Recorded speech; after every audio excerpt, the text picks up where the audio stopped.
नमस्कार, शुभ प्रभात, good morning. आप सब कैसे हैं? उम्मीद और आशा करते हैं कि आप लोग खुश होंगे, स्वस्थ होंगे, स्वच्छ होंगे, क्योंकि आज साल का अंतिम दिन है, 31 दिसंबर। और 31 दिसंबर लास्ट को हम लोग आज कुछ सीख कर सेलिब्रेट करते हैं, जानकर सेलिब्रेट करते हैं। और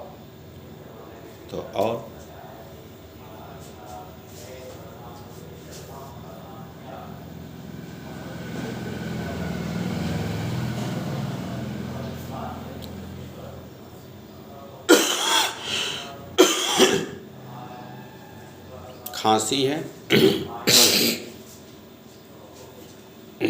खांसी है और खांसी है। 10 लगभग बजने वाले हैं। थोड़ा देर पहले हम लोग जगे थे और ठंडा शायद बहुत ज़्यादा है।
सत्तू गुड़ मिर्चाई।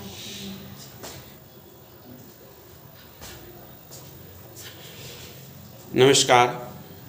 और हमारे समाज में बहुत सारे सब ऐसे प्राणी हैं जो कि नो धार्मिक होते हुए भी धर्म का दिखावा करते हैं और अपने व्यवहार से प्रमाणित करने में लगे हुए हैं, सिद्ध करने में लगे हुए हैं कि हम ही सबसे ज्ञानी हैं।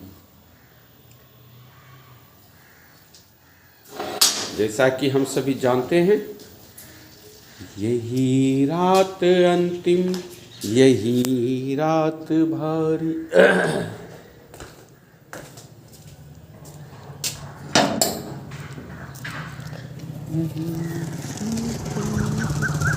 ओहो,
सत्संग कहे नीनु,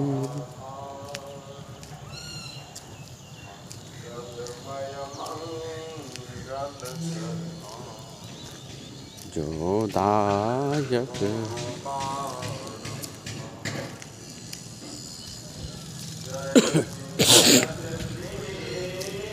अब हम लोग बुक का ध्यान करेंगे और देखेंगे कि किताब में क्या दिया हुआ है और किताब को कैसे अध्ययनरत करना चाहिए। तो हमारे प्रियंबर गुरुदेव तो इसमें सत्संग करत सत्संग भयो, नित्य कृपाल शुभ धाम। जय हो बाबा। हम लोग कल देख रहे थे, आज हम लोग देखेंगे परिवीक्षा। नाम से भी है।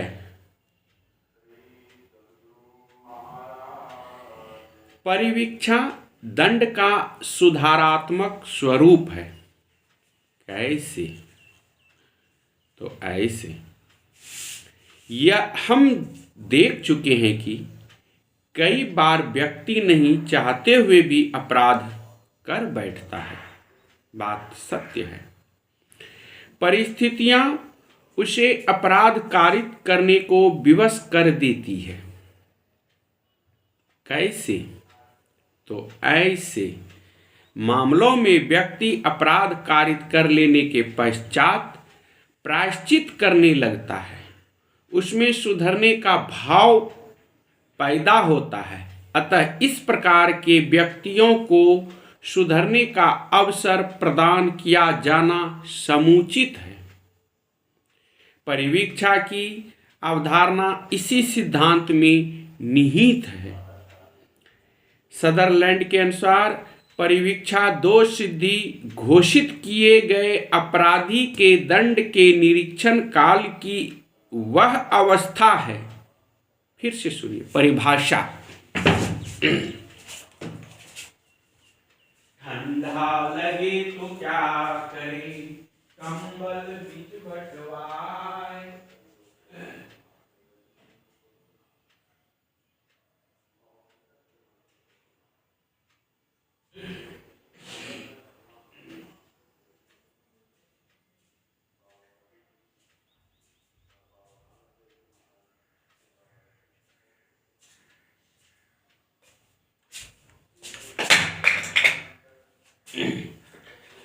तो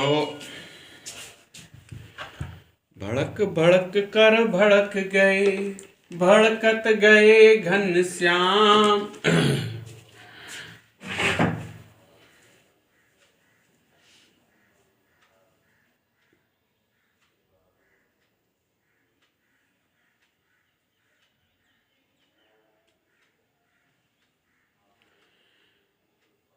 तो सदरलैंड साहब के अनुसार परिवीक्षा की परिभाषा दिया गया है।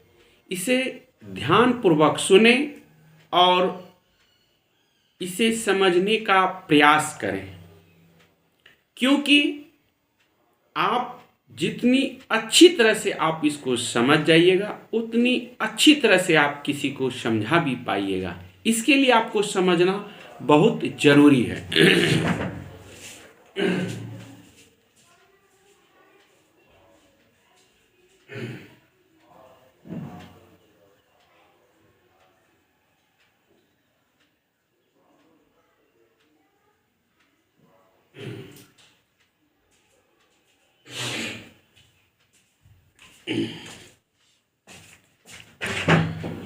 और सदरलैंड ने परिवीक्षा का जो परिभाषा दिया है, परिवीक्षा दोष सिद्धि घोषित किए गए अपराधों के दंड के निरीक्षण काल को कहता है। परिवीक्षा दोष सिद्धि घोषित किए गए अपराधों के दंड के निरीक्षण काल की वह अवस्था है जिसमें उसे सदाचरण की शर्तों पर स्वतंत्रता दी जाती है, जिसमें राज्य व्यक्तिगत निरीक्षण द्वारा सदाचरण बनाए रखने में उसे सहायता देने का प्रयास करता है। रैकलेस के अनुसार प्रौढ़ अपराधों के लिए दंड का निलंबन परिवीक्षा कहा जाता है और विधि के अनुसार अपराधी को जिसे न्यायालय में परीक्षण द्वारा या अपराध स्वीकृत के आधार पर दोषी पाया गया है, न्यायालय द्वारा परिवीक्षा का लाभ दिया जा सकता है। उसी के बाद सदरलैंड साहब का सुन लिए, रैकलेस साहब का सुन लिए, तो अब इसमें इलियट साहब का भी सुन लेते हैं। इलियट साहब ने भी कहा है अपराधी को उसके सदाचरण के आश्वासन के आधार पर न्यायालय द्वारा दंड से मुक्ति प्रदान किया जाना ही परिवीक्षा है। टैप्ट के शब्दों में परिवीक्षा अपराध के संबंध में लिए जाने वाले अंतिम निर्णय को कुछ समय के लिए स्थगित किए जाने की प्रक्रिया है। अपराधी को अपने चरित्र में सुधार लाने तथा समाज में पुनः सामंजस्य स्थापित करने का एक अवसर प्रदान किया जाता है। परिवीक्षा के दौरान अपराधी न्यायालय की शर्तों एवं परिवीक्षा अधिकारी के मार्ग निर्देशन व संरक्षण के अधीन रहता है। ये हमारे टैफ्ट साहब का कहना है।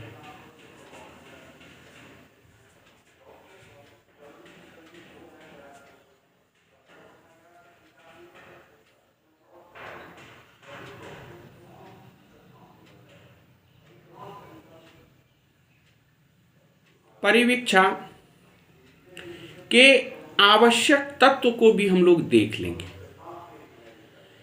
उपरोक्त परिभाषाओं से परिवीक्षा के निम्नांकित तत्व स्पष्ट होते हैं। परिवीक्षा में अपराधी को दंड नहीं दिया जाता है। सबसे फर्स्ट ये है कि परिवीक्षा में दंड, अपराधी को जो है दंड नहीं दिया जाता है। यदि दंड दिया जाता है तो उसे एक अवधि विशेष तक के लिए स्थगित रखा जाता है।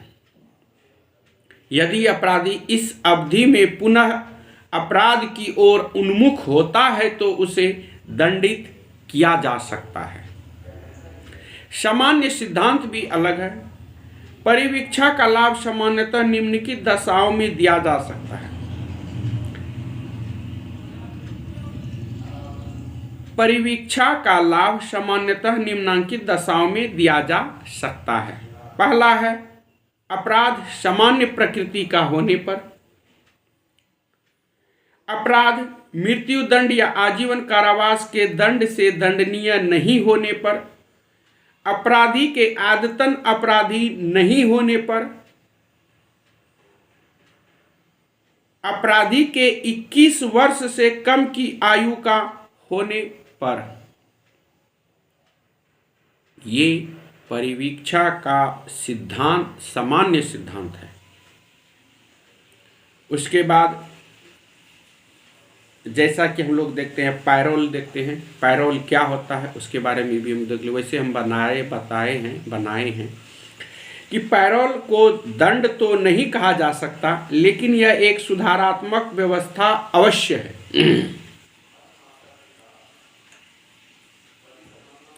इसमें कारागार में सजा काट रहे व्यक्ति का आचरण अच्छा रहने तथा सजा का एक बड़ा भाग काट लिए जाने पर अभियुक्त को कारागार से सशर्त मुक्त किया जाता है। पैरोल में पैरोल किसी कारागार अथवा सुधार संस्था से जिसमें अपराधी अपने अधिकतम सजा का एक भाग काट चुका हो, अच्छा व्यवहार बनाए रखने और जब तक पूर्ण मुक्ति प्रदान न की जाए उस संस्था अथवा उस राज्य द्वारा स्वीकृत किसी अन्य एजेंसी के अधीन और संरक्षण में रहने की शर्त पर मुक्त करने अथवा मुक्ति की स्थिति में रखने की प्रक्रिया है पैरोल।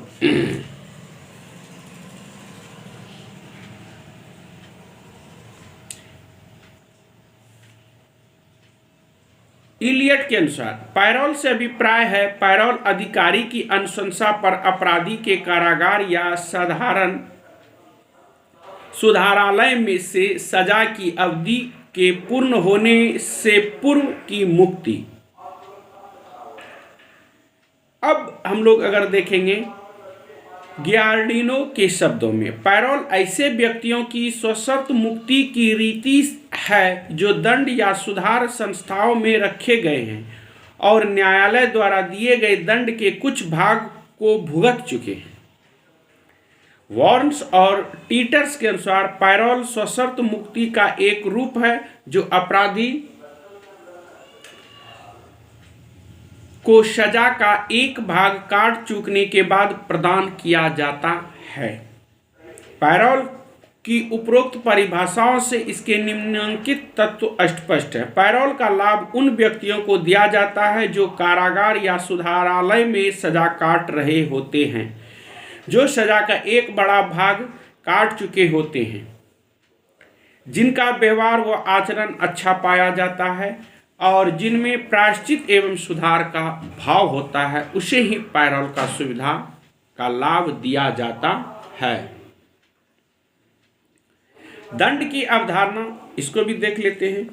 दंड के अवधारणा के संबंध में स्टेट ऑफ कर्नाटक बनाम कृष्णप्पा का एक महत्वपूर्ण मामला है। उसमें उच्चतम न्यायालय द्वारा यह साफ तौर पर कहा गया है कि किशोर आयु की आशय एवं निर्दोष बालिकाओं के साथ बलात्कार जैसे जघन्य अपराधों में दंड समुचित होना चाहिए। ऐसे मामलों में पीड़ित पक्षकार की जाति, रंग, सामाजिक एवं आर्थिक परिस्थिति ख्याति आदि पर ध्यान नहीं दिया जाना चाहिए। न्यायालय को ऐसे घृत एवं गंभीर अपराधों में न्याय की पुकार पर ध्यान देना चाहिए। स्टेट ऑफ मध्य प्रदेश बनाम उद्यम के मामले में उच्चतम न्यायालय द्वारा स्वैच्छिक उपपत्ति कारित करने तथा गृह अतिचार में अपराध के लिए सजा निर्धारित करने के 3 परीक्षण बताए गए हैं: क्राइम टेस्ट, क्रिमिनल टेस्ट और कंपैरेटिव पर्सनालिटी टेस्ट। ये बताया गया है आपका जो है। और हम जो ये पढ़ रहे थे पैरोल या जो भी पढ़ रहे थे, तो इसमें जो है परिवीक्षा, सुधारात्मक, ये कारावास, सामुदायिक सेवा, दहेज, तो ये आपका जो है दंड के प्रकार से संबंधित था। और दंड के प्रकार से संबंधित होने पर इसको हम लोग देख रहे थे सेक्शन 4 को हम लोग देख रहे थे, जिसमें कि पैरोल से संबंधित सुधारात्मक दंड, जिसको परिवीक्षा पड़े ये कहा जाता है। उसके बाद है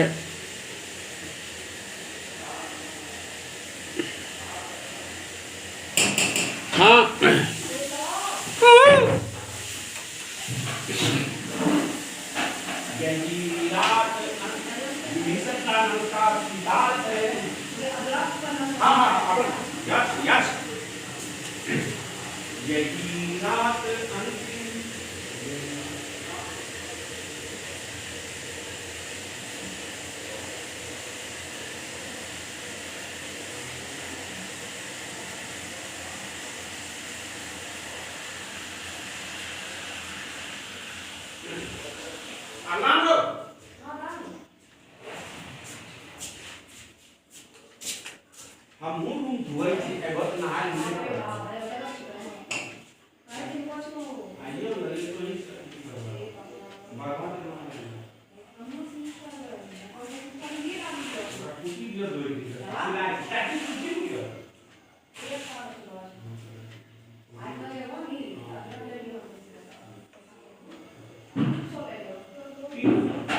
संदेश जनता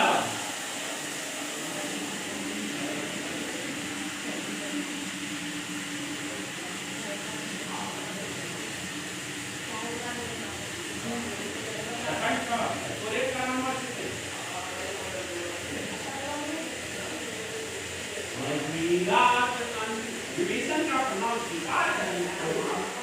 हमारा तरफ मेरे कर्मों को बलात्कार से मेरा मौत देखना तो है पूछ ले तो मौत बना के मतलब मायने क्या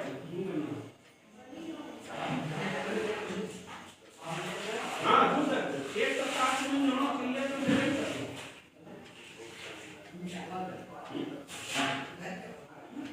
हम घर द्वार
तो इसमें हम लोग 4 से बारे में देख रहे थे और हम लोग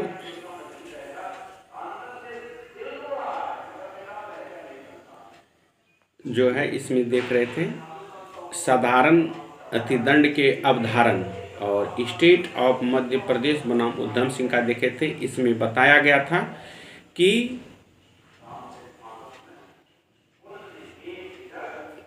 क्राइम टेस्ट, क्रिमिनल टेस्ट और टेस्ट के बारे में बताया गया है और इसको ये किया गया है।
धारा 7 में भी कहा गया है कि दंडादेश संपूर्ण कारावास या उसका कोई भाग कठिन या सादा हो सकेगा। इसमें कहा गया है, धारा 7 में यह उपबंधित किया गया है कि किसी मामले में दंडादिष्ट कारावास कठोर हो सकेगा, सादा हो सकेगा या भागतः कठोर एवं भागतः सादा हो सकेगा।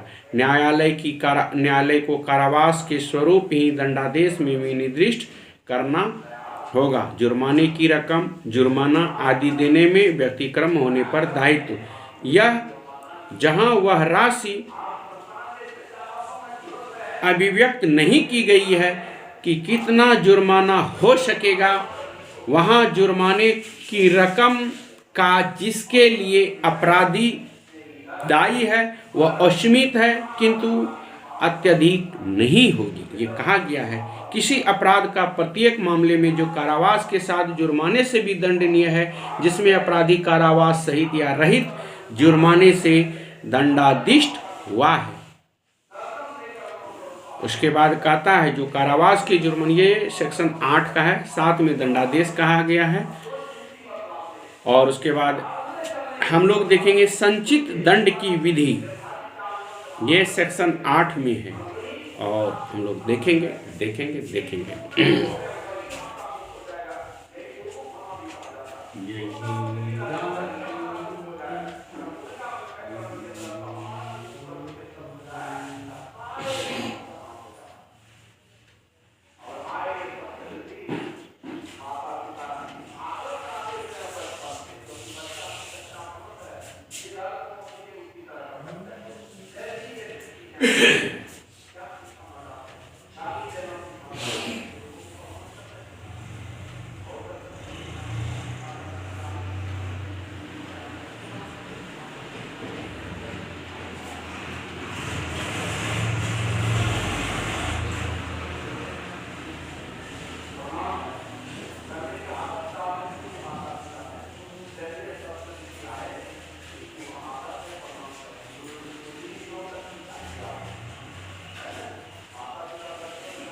जनता जान।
कृष्ण हरे हरे हरे राम।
दंड में हम लोग देखे थे 4, और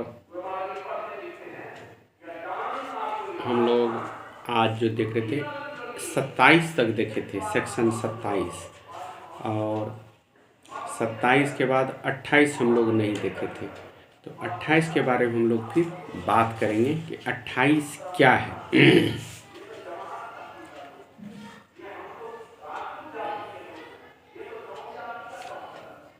और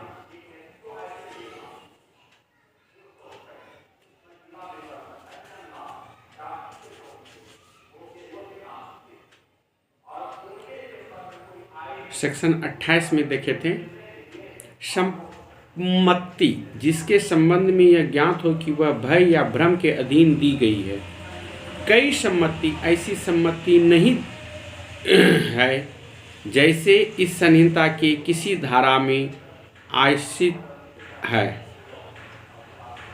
यदि वह सम्मति किसी व्यक्ति ने क्षति के भय के अधीन या तत्व के किसी भ्रम के अधीन दी है, और यदि कार्य करने वाला व्यक्ति यह जानता है या उसके पास विश्वास करने का कारण है कि उसे भय या भ्रम के परिणाम स्वरूप वह सम्मति दी गई थी, या यदि वह सम्मति ऐसे व्यक्ति ने दी है जो चित्त विकृत या मतता के कारण उस बात को जिसके लिए वह अपनी सम्मति देता है प्रकृति और परिणाम को समझने में असमर्थ है, या जब तक कि संदर्भ से प्रतिकूल प्रतीत न हो। यदि वह सम्मति ऐसे व्यक्ति ने दी है जो 12 वर्ष से कम आयु का है।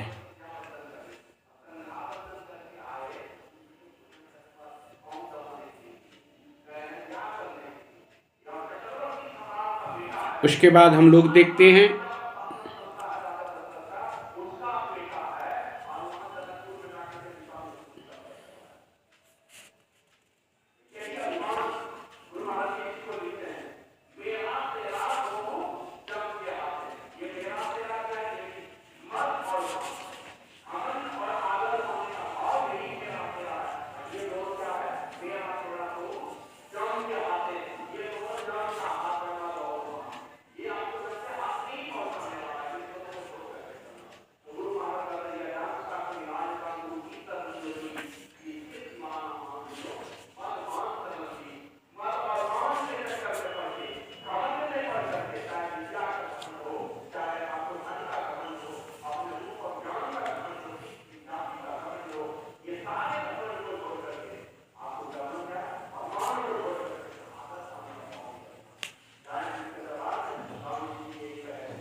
हम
लोग परिवीक्षा के बारे में जानकारी प्राप्त कर रहे थे कि परिवीक्षा क्या है और क्यों दिया जाता है, इससे संबंधित हम लोग देख रहे थे। और सामान्य सिद्धांत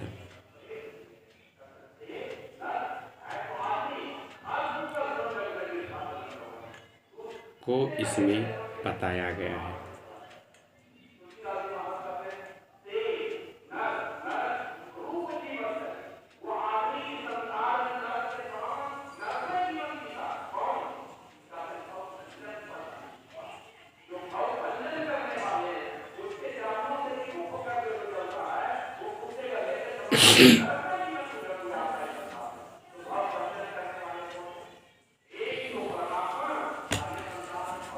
परिवीक्षण